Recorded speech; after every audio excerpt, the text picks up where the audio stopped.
नेऊरवाडा येथे शेतकरी प्रशिक्षण शिबिर उत्साहात. राष्ट्रीय नैसर्गिक शेती मिशनचा उपक्रम. पारशिवनी तालुक्यातील नेऊरवाडा येथे सरपंच फजितराव सहार यांच्या अध्यक्षतेखाली राष्ट्रीय नैसर्गिक शेती मिशन प्रकल्पांतर्गत शेतकरी प्रशिक्षण कार्यक्रम उत्साहात पार पडला. या प्रशिक्षणात नेऊरवाडा मुख्यालयाचे सहाय्यक कृषी अधिकारी आकाश पांगरकर यांनी कार्यक्रमाचे सूत्रसंचालन केलं, तर प्रास्ताविक तालुका कृषी अधिकारी राकेश वसू यांनी राष्ट्रीय नैसर्गिक शेती मिशन प्रकल्पाची उद्दिष्टे व संकल्पना, त्याची सविस्तर माहिती विशद केली. तसेच सहाय्यक तंत्रज्ञान व्यवस्थापक प्रमोद सोमकुवर यांनी नैसर्गिक शेतीचे महत्त्व स्पष्ट करत, शेती पद्धती पशुधन व स्थानिक संसाधनांवर आधारित असून पूर्णतः रसायनमुक्त आहे. बीजामुक्त जीवामृत, घन जीवामृत, बायोमास मल्चिंग, बहुपीक पद्धती, हिरवळीचे खत आणि वनस्पतीजन्य अर्क यांचा वापर करून जमिनीची सुपीकता वाढवता येते व उत्पादन खर्च कमी करता येतो. सेंद्रिय शेतीवर आधारित जैविक निविष्ठा कशी तयार केली जाते याबाबत शेतकऱ्यांना माहिती व मार्गदर्शन करण्यात आलं. यावेळी मंडळ कृषी अधिकारी अली यांनी बायोचार व सेंद्रिय शेतीविषयी उपयुक्त व सेंद्रिय निविष्ठा निर्मिती व वापराबद्दल माहिती दिली. त्यानंतर जगदीश भालेराव उपकृषी अधिकारी यांनी शास्त्रोक्त पद्धतीने मृद नमुना कसा काढायचा व दर्पणी अर्क जीवामृत कसे तयार करायचे याचे प्रास्ताविक स्वरूपात शेतकऱ्यांना माहिती व मार्गदर्शन केलं. 3 पद्धतीने उत्पन्न मिळू शकणार व बाजारपेठेची हमी, निसर्गाशी मैत्री करून शाश्वत शेती कशी केली जाईल याबाबत सखोल माहिती दिली.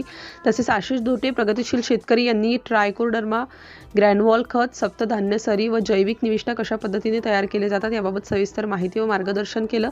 कार्यक्रमाचे नियोजन कृषी सखी ममता राऊत यांनी आभार प्रदर्शन केले. या कार्यक्रमाला माणिक तेलोते, प्रदीप राऊत, भीमराव राऊत, अमोल सहारे यांची प्रमुख उपस्थिती होती. तसेच मोठ्या संख्येने महिला व पुरुष शेतकरी बांधव यांनी प्रशिक्षण शिबिराचा लाभ घेतला. सिटी इंडिया न्यूजसाठी पारशिवनी तालुका प्रतिनिधी रामू काकडे. इथं आपण प्रात्यक्षिक घेत आहे. तर आता कसं आहे की आपल्या इथं हा नैसर्गिक शेतीचा प्रकल्प आहे आणि त्याच्यामुळं आपल्याला याच्यामध्ये हे सगळे जे काही जैविक औषधं आहेत, जैविक कीटकनाशकं आहेत, त्याच्याप्रमाणे जे जैविक आपल्याला खतं द्यायचे आहेत, म्हणजे आपल्या रासायनिक खताले पर्याय म्हणून आपण जीवामृत, नंतर बीजामृत हे करणार आहे. तर त्याच्यामध्ये आपल्याला जे काही आपण आपल्या शेतामध्ये फवारणी करतो त्याले पर्याय म्हणून आपण हा दशपर्णी अर्क तयार करणार आहे.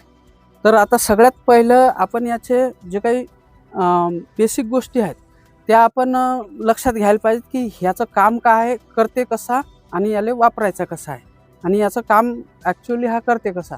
आता आपल्या शेतात कोणतेही पीक असलं तरी जनरली आपल्या शेतात काही प्रकारच्या आळ्या येतात, ते आपलं पीक खातात.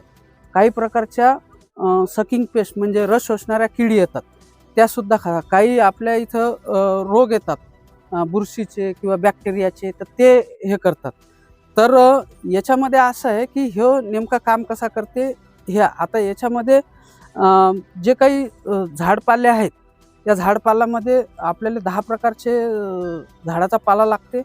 तर याचं प्रमाण असं आहे, झाडाचा पाला असा लागते की आता सध्या आपल्या इथे नीम आहे, शेवगा, घनेरी त्याला आपण रानतुळस म्हणतो, सीताफळ, पपई, एरंडी, हा गुळवेळ, रुई आणि जांबाचे आहेत. तर याच्यासोबतच आपण याच्यामध्ये कदाचित आपल्याला नाही समजलं तर ज्या बकरी खात नाही, ज्याचा कडू वास असते, ते बी आपण याच्यात वापरू शकतो. की जसं तुमच्या आंब्याचे पानं आहे, एरंड तर आहेच, निरगुडी आहे, त्याच्यानंतर महत्त्वाचा करंज आहे. करंज महत्त्वाचा आहे याच्यामध्ये.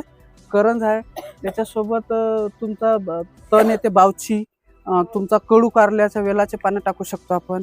असे भरपूर हे आहेत जे खात नाहीत ते. धोत्रा आहे, धोत्रा असते येते ना, तर धोत्रा आहे. तर हे सगळे आहेत जे आपल्याला जसे उपलब्ध झाले तसे आपल्याला टाकायचे आहेत. फक्त याच्यामध्ये 4-5 असे आहेत की ते आपल्याला कंपल्सरी आहेत, म्हणजे ते महत्त्वाचे आहेत. त्याच्यामध्ये आपला कडुनिम आहे, हा रुई आहे, कडुनिम, रुई, सीताफळ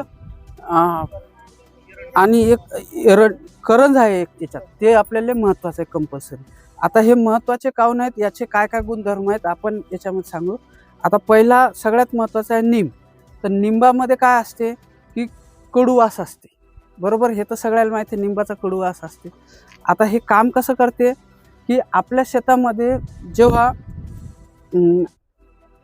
किडे आळ्या येतात, तर तेव्हा काय होते की नीम आपण फवारल्याच्या नंतर जर समजा हा निंब